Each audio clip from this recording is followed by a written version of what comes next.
नमस्कार दोस्तों, मैं अर्जुन आपका स्वागत करता हूँ हिस्ट्री बाय अर्जुन के यूट्यूब चैनल में। तो दोस्तों, आज की हमारी क्लास है मौर्य साम्राज्य के बारे में। जो है दोस्तों, आज की हमारी पहली क्लास है। तो दोस्तों, वीडियो को अंत तक जरूर देखना ताकि सभी क्वेश्चन जो है आपको आसानी से याद हो जाए। साथ ही दोस्तों, अगर आप हमारे चैनल पर पहली बार आएँ तो हमारे चैनल को भी सब्सक्राइब कर लीजिएगा, साथ ही बेल आइकन को प्रेस कर लीजिएगा ताकि हमारे आने वाली वीडियो का नोटिफिकेशन जो है आप तक पहुँचता रहे। चलिए दोस्तों, वीडियो को स्टार्ट करते हैं। तो यहाँ पे दोस्तों हेडिंग डालेंगे मौर्य साम्राज्य। मौर्य साम्राज्य। तो दोस्तों, आज की हमारी क्लास जो है मौर्य साम्राज्य के बारे में आज की हमारी पहली क्लास हो जाती है। और दोस्तों, मौर्य साम्राज्य की बात की जाए तो कल की क्लास में हमने जान लिया था चंद्रगुप्त मौर्य जो है कब से कब तक गद्दी पर रहे थे, इनके अन्य नाम क्या क्या थे, इन सभी के बारे में हमने कल चर्चा की थी। तो दोस्तों, आज की क्लास हम स्टार्ट करने वाले हैं कि 305 बीसी में जो है सेल्यूकस निकेटर से जो है चंद्रगुप्त मौर्य का जो है युद्ध हुआ था। और ये सेल्यूकस निकेटर कौन था? सिकंदर का सेनापति था। और इस युद्ध को हारने के बाद निकेटर ने अपनी बेटी कार्नेलिया हेलेना की शादी जो है चंद्रगुप्त मौर्य से जो है कर दी थी। और दहेज में जो है निकेटर ने 4 प्रांत दिए थे, काबुल, कांधार, मकरान और हेरात। साथ ही दोस्तों, जब ये दिए थे चंद्रगुप्त मौर्य को, तो इसके बाद चंद्रगुप्त मौर्य ने भी जो है सेल्यूकस निकेटर को 500 हाथी उपहार में दिए थे। और इसके बाद दोस्तों, साथ ही निकेटर ने जो है अपना एक दूत बनाकर मेगास्थनीज को चंद्रगुप्त मौर्य के दरबार में जो है भेजा था। और इस मेगास्थनीज ने जो है एक पुस्तक लिखी थी इंडिका, जिसमें जो है पाटलिपुत्र के प्रशासन व शासन के बारे में जो है बताया गया था। और साथ ही दोस्तों, इंडिका में जो है पाटलिपुत्र को पालीब्रोथा के नाम से जो है जाना गया है। तो दोस्तों, अब इन सभी के बारे में लिखना स्टार्ट करते हैं। तो यहाँ पे हम बात करेंगे 305 बीसी में। 305 बीसी में सेल्यूकस निकेटर, 305 बीसी में जो है सेल्यूकस निकेटर से युद्ध हुआ। इसके बाद दोस्तों हम बात करते हैं यहाँ पे इस युद्ध को हारने के बाद, इस युद्ध को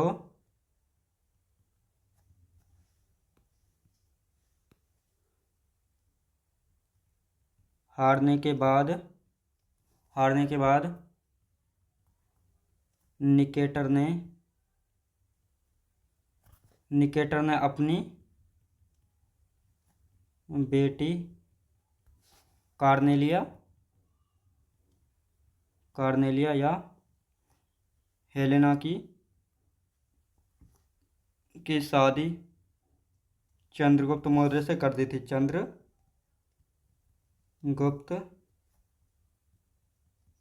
मौर्य से कर दी। तो ये आपको याद रखना। अब दोस्तों, साथ ही निकेटर ने जो है दहेज में 4 प्रांत दिए थे।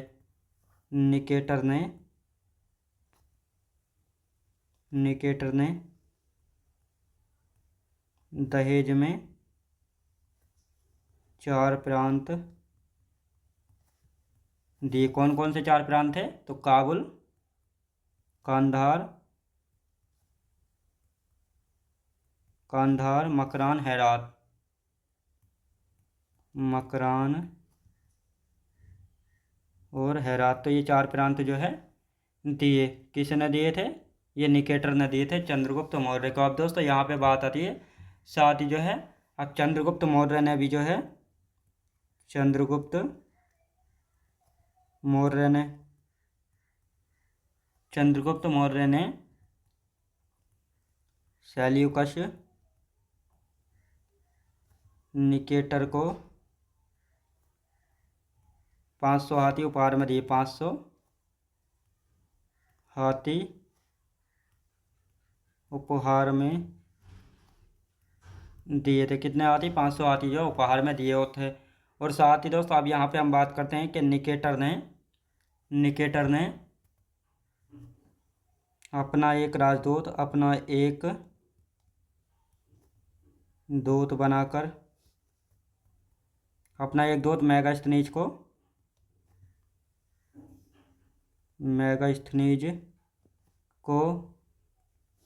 कहाँ पे भेजा था? चंद्रगुप्त मौर्य के दरबार में भेजा था। चंद्रगुप्त मौर्य के दरबार में भेजा, चंद्रगुप्त मौर्य के दरबार में जो है भेजा था। और साथ ही दोस्तों इस मेगास्थनीज ने जो एक पुस्तक लिखी थी इंडिका। पुस्तक कौन सी थी? इंडिका जो एक इसकी पुस्तक थी। और इसमें जो है किसके बारे में बताया गया था दोस्तों? इसमें जो है पाटलिपुत्र का प्रशासन व शासन के बारे में बताया गया था। पाटलिपुत्र का प्रशासन या शासन के बारे में जो है इसमें बताया गया था, तो याद रखें। और दोस्तों साथ ही इंडिका में जो है यानी मेगास्थनीज ने पाटलिपुत्र को क्या कहा था? विरोथा कहा था। इंडिका में मेगास्थनीज ने क्या पाटलिपुत्र को क्या कहा था? पाटलिपुत्र को पाली विरोथा कहा था। पाली विरोथा कहा। तो ये आपको याद रखना है। अब दोस्तों यहाँ पे हम बात करते हैं जूनागढ़ अभिलेख की। तो जूनागढ़ अभिलेख भी यहाँ पे देख लेते हैं। जूनागढ़ अभिलेख, जूनागढ़ अभिलेख की यदि बात करते हैं तो रुद्र दामन ने इसको जारी कराया था। रुद्र दामन ने जारी कराया, रुद्र दामन ने जारी कराया। तो ये आप याद रखेंगे दोस्तों। अब यहाँ पे बात करते हैं इसी यानी जूनागढ़ अभिलेख से ही जो है सुदर्शन झील जो कि सौराष्ट्र गुजरात में वर्णन मिलता है। सुदर्शन झील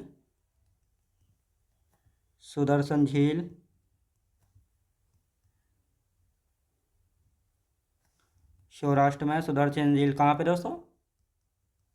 सौराष्ट्र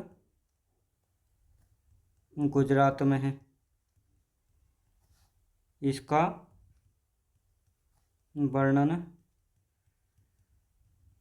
मिलता है, इसका वर्णन जो है मिलता है। और साथ ही दोस्तों जो ये सुदर्शन झील है इसके निर्माण की यदि बात की जाए,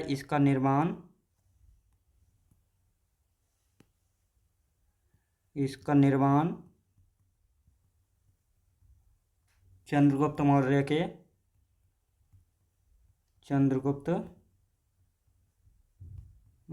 के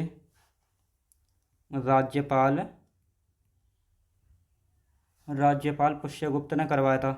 पुष्यगुप्त ने करवाया था। तो ये आपको याद रखना है। अब दोस्तों यदि बात करते हैं जो ये जूनागढ़ अभिलेख है ये संस्कृत में जारी पहला अभिलेख था।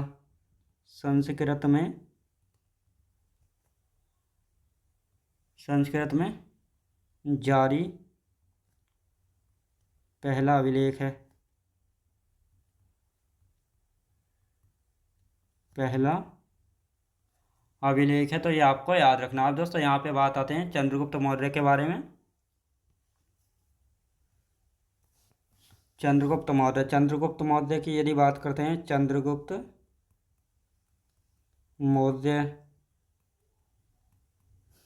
मौर्य दोस्तों चंद्रगुप्त मौर्य जो है जैन धर्म के अनुयायी थे। जैन धर्म के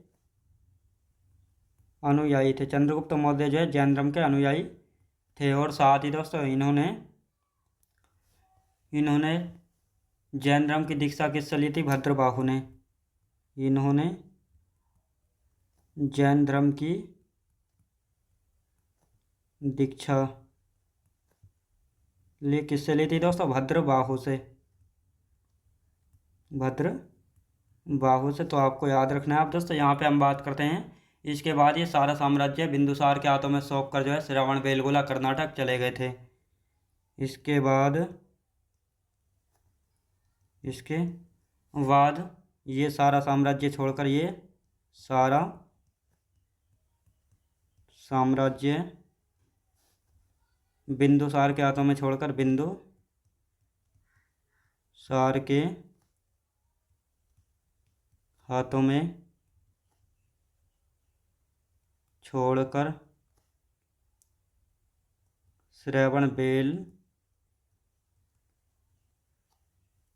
श्रवणबेलगोला कर्नाटक चले गए थे, छोड़कर श्रवणबेलगोला कर्नाटक चले गए थे। कहाँ पे दोस्तों? श्रवणबेलगोला कर्नाटक चले गए। अब यहाँ पे हम बात करते हैं, जब ये यहाँ पे चले गए और वहाँ पर जो है चंद्रगिरी की पहाड़ियों पर सनलेखराम बिरद द्वारा अपने प्राण त्याग दिए थे। वहाँ पर चंद्रगिरी की पहाड़ियों पर, वहाँ पर चंद्रगिरी की पहाड़ियों पर सनलेखना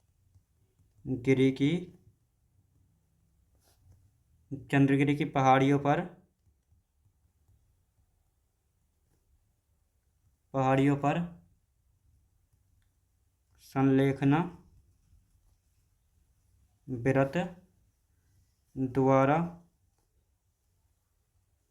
अपने प्राण त्याग दिए। तो दोस्तों अब इनके बारे में पहले थोड़ा समझ लेते हैं और रिवीजन करेंगे ताकि आप सभी को अच्छे से समझ में आ जाए। तो यहाँ पे हम बात करते हैं दोस्तों 305 BC में जो है सेल्यूकस निकेटर से जो है युद्ध हुआ था। दोस्तों यहाँ पे अब हम बात करते हैं सेल्यूकस निकेटर कौन था।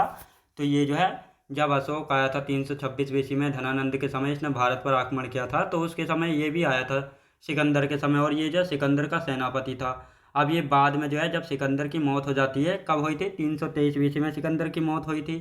तो अब इसके बाद जो है मैसेडोनिया या मकदूनिया का शासक कौन बना था? तो यही सेल्यूकस निकेटर बना था। तो दोस्तों इसने भी जो है इसने कहा था कि जो सिकंदर नहीं कर सका उसको मैं करूँगा, और इसी कारण जो है इसने भारत पर दोबारा आक्रमण किया था। यानी पहले चंद्रगुप्त मौर्य, पहले कौन आया था? सिकंदर, और सिकंदर के बाद कौन आया था? Seleucus Nicator. जब सेल्यूकस निकेटर ने भारत पर आक्रमण किया था तो इस समय मगध के शासक कौन थे? तो इस समय मगध के शासक थे चंद्रगुप्त मौर्य। जब इन दोनों के बीच युद्ध हुआ तो इस युद्ध में जो है सेल्यूकस निकेटर की हार हुई, और इस युद्ध के हारने के बाद जो है निकेटर ने अपनी बेटी कार्देनिया या हेलेना की शादी जो है चंद्रगुप्त मौर्य से कर दी थी। यहाँ पर जो है चंद्रगुप्त मौर्य ने अपने गुरु चाणक्य से अनुमति ली थी, क्या मैं हेलेना से शादी कर सकता हूँ? तो चाणक्य ने एक वचन लिया था, तुम कर सकते हो, लेकिन मुझे एक वचन देना होगा कि जो भी हेलेना से प्राप्त संतान होगी वह जो है मगध का शासन या प्रशासन जो है नहीं बनेगी, बल्कि दुर्धरा की जो संतान होगी वही जो है तुम्हारे बाद तुम्हारा उत्तराधिकारी जो है बनेगी। इस वचन को देने के बाद जो है हेलेना से शादी जो है की थी। अब निकेटर ने जो है दहेज में 4 प्रांत दिए थे, काबुल, कांधार, मकरान और हेरात।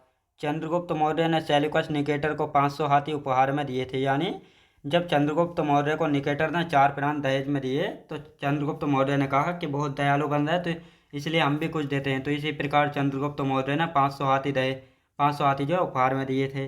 अब इसके बाद निकेटर ने जो है अपने एक दूत मेगास्थनीज को चंद्रगुप्त मौर्य के दरबार में जो है भेजा था। ये क्वेश्चन पूछा जाता है, मेगास्थनीज किसके दरबार में आया था? चंद्रगुप्त मौर्य के दरबार में आया था। किसने भेजा था? ये भेजा था सेल्यूकस निकेटर ने। और साथ ही दोस्तों इसकी एक पुस्तक थी इंडिका, जिसमें जो है पाटलिपुत्र का शासन प्रशासन के बारे में बताया गया है। और साथ ही मेगास्थनीज ने पाटलिपुत्र को जो है पालीब्रोथा कहा था, किसमें? इंडिका पुस्तक में जो है कहा था। ये भी आपको याद रखना है। अब दोस्तों यहाँ पे आते हैं जूनागढ़ अभिलेख। अब सबसे पहले जूनागढ़ अभिलेख की बात करते हैं, तो इसको रुद्र दामन ने जारी कराया था। अब दोस्तों अभिलेख क्या होता है? अभिलेख की यदि बात की जाए तो पहले जो है राजा महाराजा इन अभिलेखों को जारी कराते थे ताकि अपने संदेश जो है जनता तक पहुंचा सके। तो इन अभिलेखों को जो है दोस्तों पत्थर पे, लोहे पे, पीतल पे और पत्तों पे किसी पे भी जो है लिखवाया जाता था ताकि ये अपने संदेश जो है जनता तक पहुंचा सकें, इसलिए इनको जो है अभिलेखों को जारी कराया जाता था। तो जूनागढ़ अभिलेख रुद्रदामन ने जारी कराया था। और इस जूनागढ़ अभिलेख में जो है सुदर्शन झील, जो कि सौराष्ट्र गुजरात में है, इसका वर्णन मिलता है।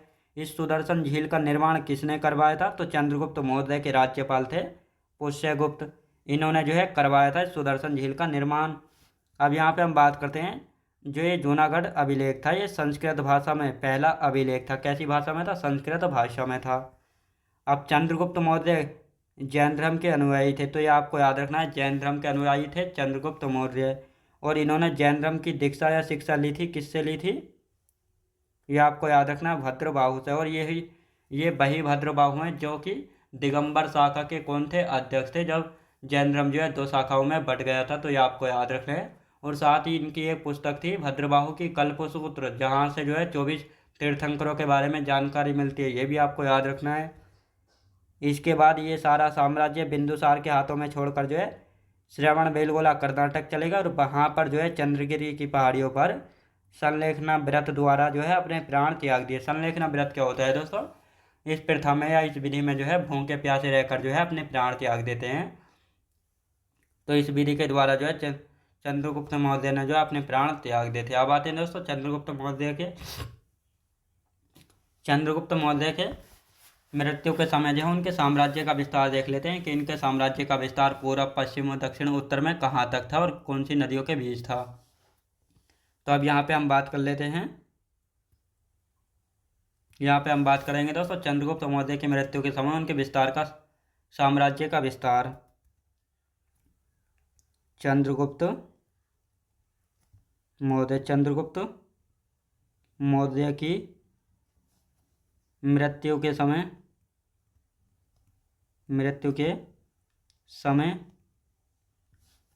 उनके साम्राज्य का विस्तार, उनके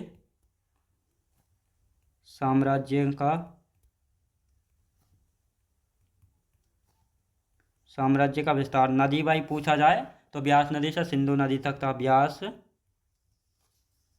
नदी से सिंधु नदी तक था। तो ये आपको याद रखना। आप दोस्तों यहाँ पे चारों दिशाओं में बात कर लेते हैं हम यहाँ पे। तो यहाँ पे दोस्तों नॉर्थ यानी उत्तर की यदि बात करते हैं तो यहाँ हिमालय तक था, नॉर्थ में हिमालय तक। और यदि दक्षिण की बात की जाए, दक्षिण में कहाँ तक था दोस्तों? मैसूर तक था। कहाँ तक था? मैसूर तक था। और यदि पूरब की बात की जाए, बंगाल की खाड़ी तक, बंगाल की खाड़ी तक था। और यदि पश्चिम की बात की जाए, पश्चिम की बात की जाती है तो पश्चिम में कहाँ तक था दोस्तों? पश्चिम में हिंदू कुश पर्वत तक था। हिंदू कुश पर्वत तक, कहाँ तक? हिंदू कुश पर्वत तक था पश्चिम में। तो ये आपको याद रखना है। अब दोस्तों हम यहाँ पे आते हैं, यानी प्लूटार्क और जस्टिन के अनुसार चंद्रगुप्त मौर्य ने जो है संपूर्ण भारत पर कब्जा कर लिया था 6 लाख सैनिकों के द्वारा। तो दोस्तों अब यहाँ पे लिखेंगे इन तीनों पॉइंटों को। प्लूटार्क और जस्टिन ने, प्लूटार्क और जस्टिन के अनुसार,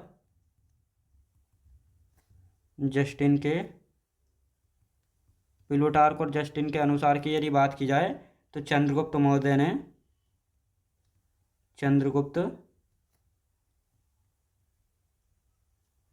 ने संपूर्ण भारत पर अधिकार कर लिया था।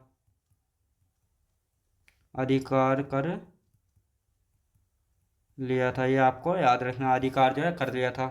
अब कितने सैनिकों के साथ? 6 लाख सैनिकों के साथ। 6 लाख सैनिकों के साथ। कितने सैनिकों के साथ? 6 लाख सैनिकों के साथ जो है अधिकार जो है यहाँ पे कर लिया था। अब दोस्तों यहाँ पे आते हैं चंद्रगुप्त मौर्य के बाद गद्दी पर कौन आता है? तो चंद्रगुप्त मौर्य के बाद गद्दी पर आता है इसका बेटा बिंदुसार। तो दोस्तों यहाँ पे हेडिंग डालेंगे बिंदुसार। बिंदुसार की यदि बात की जाए तो ये गद्दी पर कब से कब तक रहा था? 298 बीसी से लेकर 273 बीसी तक जो है रहा था। 273 बीसी तक जो है गद्दी पर रहता है। अब दोस्तों यहाँ पे बात करते हैं इसके अन्य नाम क्या क्या हैं। अन्य नाम यानी इसको किन अन्य नामों से जाना जाता है? जैसे अमित्र घात, बारीसार,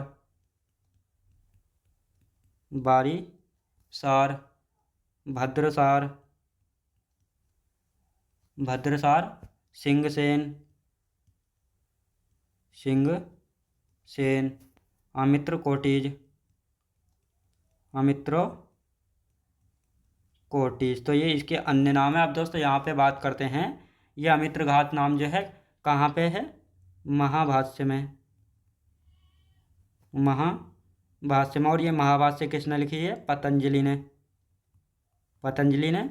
और दोस्तों मद्रसार की बात की जाए तो ये वायु पुराण से पता लगता है। वायु पुराण से जो है पता लगता है। अब दोस्तों यहाँ पे हम बात करते हैं यानी इसके दरबार में जो है कौन कौन विदेशी आए थे, तो मिस्र के शासक टोलमी सेकंड फिलाडेल्फस ने जो है डायोनोसियस को भेजा था, और सीरिया के शासक एंटियोकस प्रथम ने जो है डायमेकस को जो है भेजा था। और साथ ही दोस्तों यही एंटियो एंटियोकस प्रथम है जिसको जो है बिंदुसार ने एक पत्र लिखा था, यानी एक लेटर लिखा था, और उसमें कहा उसमें जो है 3 चीज़ों की इसने डिमांड की थी, एक तो मीठी शराब, सूखी अंजीर और एक दार्शनिक। जिसमें से दोस्तों इसकी 2 डिमांड जो है पूरी कर दी गई थी, एक मीठी शराब है, सूखी अंजीर जो है भेज दी गई थी, लेकिन दार्शनिक नहीं भेजा था, यानी इसकी 2 डिमांड जो है पूरी कर दी गई थी। और इसके समय जो है दोस्तों तक्षशिला में जो है अशांति थी, और उसका दमन करने के लिए जो है इसने किसको भेजा था, सुसीम और अशोक को जो है भेजा था। तो दोस्तों तक्षशिला में जो है 2 बार विद्रोह हुआ था। पहली बार इस समय जो है तक्षशिला का गवर्नर सुसीम था, और इसको दबाने के लिए जो है किसको, अशोक को भेजा था। और ये कौन था इस समय, या अवंती का गवर्नर था। यानी ये जो पहली बार यहाँ पे विद्रोह हुआ था, तो जनता ने जो है बिंदुसार के शासन के खिलाफ जो है विद्रोह कर दिया था, जिसको दबाने के लिए इसने अशोक को भेजा था। लेकिन इस समय तक्षशिला का गवर्नर कौन था, सुसीम था, यानी इसका बड़ा बेटा था। और साथ ही जो दूसरी बार यहाँ पर विद्रोह हुआ था, ये जो है राज दरबार का षड्यंत्र था, और इसको दबाने के लिए सुसीम व अशोक दोनों को जो है भेजा था। तो ये आपको याद रखना है। अब यहाँ पे हम बात करते हैं, बिंदुसार के जो है 2 पुत्र थे, सुसीम और अशोक। और इसके समय भी दोस्तों प्रधानमंत्री कौन थे, चाणक्य थे। यानी चाणक्य जो है चंद्रगुप्त मौर्य के समय प्रधानमंत्री थे, लेकिन चंद्रगुप्त मौर्य की जो है मृत्यु हो चुकी थी। चंद्रगुप्त मौर्य के बाद गद्दी पर कौन आया था, तो बिंदुसार आया था। तो बिंदुसार के समय भी जो है प्रधानमंत्री कौन थे, तो चाणक्य थे। और साथ ही बिंदुसार ने जो है अपना उत्तराधिकारी किसको बनाया था, सुसीम को जो है बनाया था। तो अब इन सभी के बारे में जो है लिख लेते हैं यहाँ पे, यानी इसके समय दरबार में कौन कौन आए थे।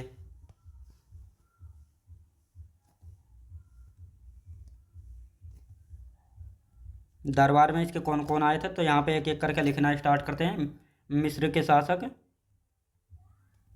मिस्र के शासक टोलमी द्वितीय फिलाडेल्फस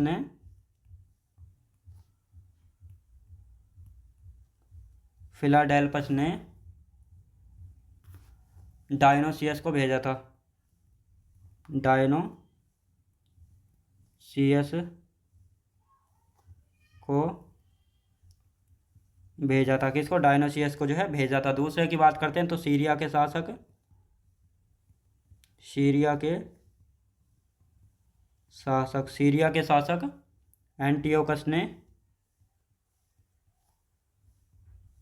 एंटियोकस प्रथम ने डायमेकस को भेजा था, डायमेकस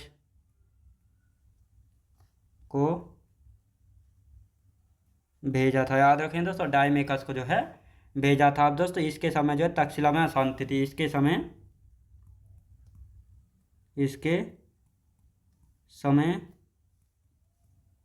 तक्षशिला में अशांति थी, तक्षशिला में अशांति थी, जिसका दमन करने के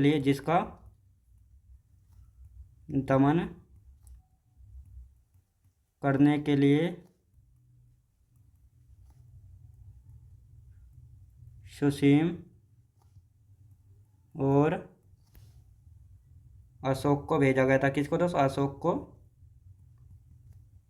भेजा गया था। तो ये आपको याद रखना है।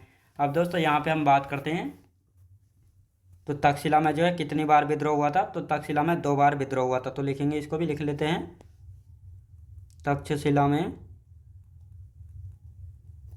2 बार विद्रोह हुआ।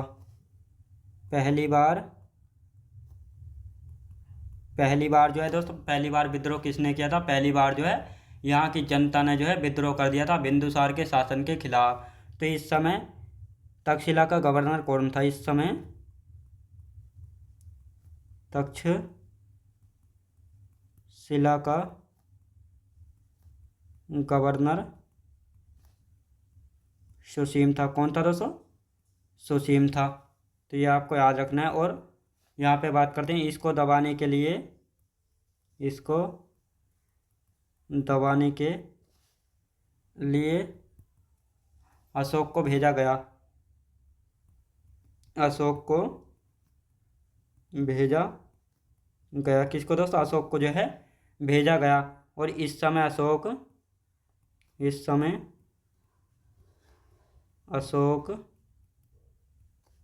अवंती का गवर्नर था। कहाँ का दोस्तों? अवंती का गवर्नर था। तो ये आपको याद रखना, अवंती का यानी अवंती का गवर्नर था। अब दोस्तों यहाँ पे हम बात करते हैं दूसरी बार की। दूसरी बार यहाँ पे विद्रोह हुआ था, जो कि राज दरबार का षड्यंत्र था। राज दरबार का षड्यंत्र था। तो ये आपको याद रखना, राज दरबार का षड्यंत्र था। और इसे दबाने के लिए सुसीम अशोक को भेजा था। इसे दबाने के लिए सुसीम व अशोक को भेजा था। सुसीम व अशोक को जो है भेजा। तो ये आपको याद रखना। अब दोस्तों यहाँ पे हम बात करते हैं, बिंदुसार के दो पुत्र थे। बिंदुसार के दो पुत्र थे, सुसीम व अशोक। ये जो है इसके मुख्य पुत्र थे, और कहा जाता है इसके जो है 100 पुत्र थे। तो इसको हम आगे के जानेंगे अभी। अब दोस्तों यहाँ पे बात करते हैं इसके समय, बिंदुसार के समय, इसके समय प्रधानमंत्री चाणक्य थे। कौन दोस्तों? चाणक्य थे। तो ये आपको याद रखना है। अब यहाँ पे हम बात करते हैं, बिंदुसार ने अपना उत्तराधिकारी सुसीम को बनाया था। बिंदुसार ने अपना उत्तराधिकारी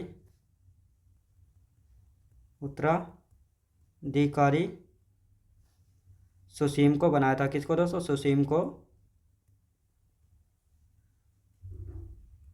बनाया था। तो ये आपको याद रखना। आप दोस्तों इसका एक बार रिवीजन करेंगे ताकि आपको अच्छे से याद हो जाए। यहाँ पे हम बात करते हैं चंद्रगुप्त मौर्य की मृत्यु के समय उनके साम्राज्य का विस्तार व्यास नदी से सिंधु नदी तक था। अब चारों दिशाओं की बात करते हैं, तो उत्तर में हिमालय पर्वत तक और दक्षिण में मैसूर तक था। पश्चिम में जो है हिंदू को पर्वत से लेकर जो है पूरब में बंगाल की खाड़ी तक जो है इनका विस्तार था। तो ये आपको याद रखना है। अब यहाँ पे बात करते हैं, प्लूटार्क और जस्टिन के अनुसार चंद्रगुप्त मौर्य ने जो है संपूर्ण भारत पर अधिकार कर लिया था 6 लाख सैनिकों के साथ। अब यहाँ पे बात करते हैं, अब आते हैं दोस्तों बिंदुसार, जो कि 298 बीसी से 273 बीसी तक गद्दी पर रहे थे। इनके अन्य नाम जैसे अमित्रघात महाभाष्य में कहा गया है, जो कि पतंजलि ने लिखा था, बारीसार और भद्रसार वायु पुराण में कहा गया है, सिंहसेन और अमित्रो कोटिज। इसके दरबार में कौन कौन आया था दोस्तों? दरबार में आया था यानी मिस्र के शासक टोलमी द्वितीय ने जो है फिलाडेल्फस ने डायनोसियस को भेजा था। किसको? डायनोसियस को जो है भेजा था। सीरिया के शासक योकस प्रथम ने जो है किसको भेजा था? डायमेकस को जो है भेजा था। किसको दोस्तों? डायमेकस को भेजा था। और यही एंटियोकस प्रथम है जिसको बिंदुसार ने एक पत्र लिखा था और इसमें 3 डिमांड की थी, यानी सूखी अंजीर, मीठी शराब व एक दारसिंह जो है मांगा गया था। लेकिन इसकी 2 डिमांडें पूरी की गई थी, सूखी अंजीर व शराब भेजी गई थी और दारसिंह जो है नहीं भेजा गया था। इसके समय जो है तक्षशिला में अशांति थी, जिसका दमन करने के लिए सुसीम और अशोक को जो है भेजा गया था। तक्षशिला में दोस्तों 2 बार विद्रोह हुआ था। पहली बार जो है जनता ने बिंदुसार के खिलाफ जो है विद्रोह कर दिया था, और इस समय जो है तक्षशिला का गवर्नर था सुसीम, और इसको दबाने के लिए जो है अशोक को भेजा गया था। और इस समय अशोक कहाँ का गवर्नर था? अवंती का गवर्नर था। अब दूसरी बार विद्रोह हुआ था, जो कि राज दरबार का षड्यंत्र था, और इस बार इसको दबाने के लिए सुसीम व अशोक दोनों को भेजा गया था। बिंदुसार के जो है 2 पुत्र थे, सुसीम और अशोक। साथ ही दोस्तों एक तथ्य में कहा जाता है कि बिंदुसार के जो है 100 पुत्र थे। तो इनके बारे में हम कल की क्लास में अच्छे से जानेंगे। और इसके समय जो है दोस्तों प्रधानमंत्री कौन थे? चाणक्य थे। बिंदुसार ने अपना उत्तराधिकारी किसको? सुसीम को जो है बनाया था। तो इन सभी के बारे में बाकी जो बचा है कल को अच्छे से जो है जानेंगे। तो दोस्तों मैं उम्मीद करता हूँ आपको वीडियो क्वालिटी कंटेंट वगैरह सभी कुछ आपको पसंद आया होगा। पसंद आया तो लाइक शेयर और सब्सक्राइब करना बिल्कुल भी ना भूलें। साथ ही दोस्तों अगर आप हमारे चैनल पर पहली बार आएँ तो हमारे चैनल को भी सब्सक्राइब कर लीजिएगा, साथ ही बेल आइकन को प्रेस कर लीजिएगा ताकि हमारे आने वाले वीडियो का नोटिफिकेशन जो है आप तक पहुँचता रहे। चलिए दोस्तों मिलते हैं नेक्स्ट वीडियोज़ में।